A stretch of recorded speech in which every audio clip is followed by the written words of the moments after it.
How Bottom-Up Economics Works, Part 2. If you have not seen Part 1, click the link to Part 1. As shown in Part 1, bottom-up economics consists of three elements: our basic public investments, BPIs, plus valuing all workers, plus a fair system. This video focuses on the BPIs. Let's dig a little deeper in how our BPIs pay off. Another principle we all get is that people with little money but then get more, they tend to spend money quickly.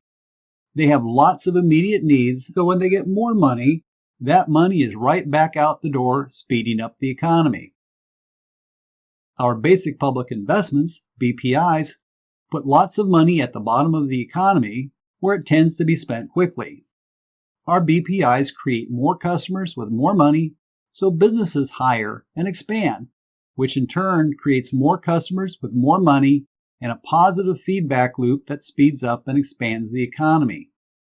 This positive feedback loop also generates more local, state, and federal tax revenues, which starts offsetting the cost of the BPIs. Our basic public investments, BPIs, have a multiplier effect as they pull in business investments. Businesses hire and expand when there are more customers with more money.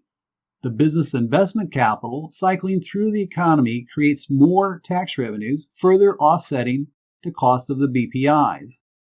The big taxpayer payback comes from the additional tax revenues created over months, years, to many decades from healthy and educated people, infrastructure, research, and the rest of the BPIs.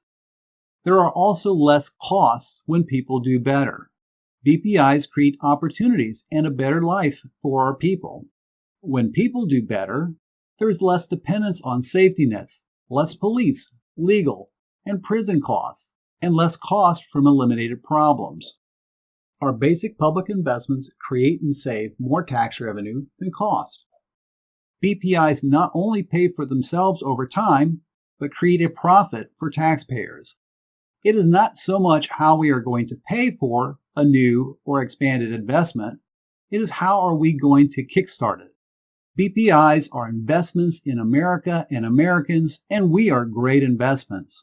Since BPIs create and save more tax revenue than cost, we can create budget surpluses needed to pay down the national debt. Our BPIs are necessary for our people, businesses, and economy to thrive and are fiscally responsible.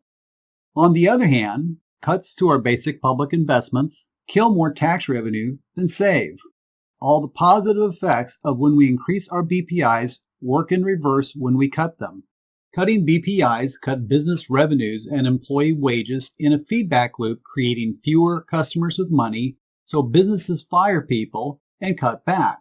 Cutting BPIs slows and shrinks the economy, killing tax revenues and increasing costs from people doing worse. Fewer and less educated and healthy people, infrastructure, and so on causes decreased economic activity and decreased tax revenues for many decades.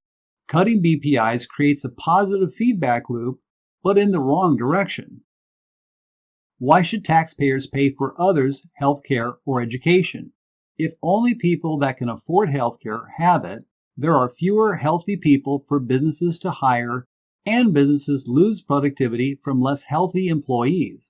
If we only educate people that can afford it, there are fewer people to fill jobs for businesses. In both cases, the people, businesses, and the economy suffer. And there are the moral issues of denying health care or education for those that cannot afford it. We make beggars of many people, including veterans, first responders, and families with sick children needing care they cannot afford. We deny education and training of many people that cannot afford it, while our businesses have millions of unfilled jobs due to a lack of educated or trained workers. Many good-paying, high-tech jobs go to guest workers instead of us educating and training our own citizens. So, should we cut or increase our basic public investments? Cutting BPIs does not actually save taxes, but does do long-term harm.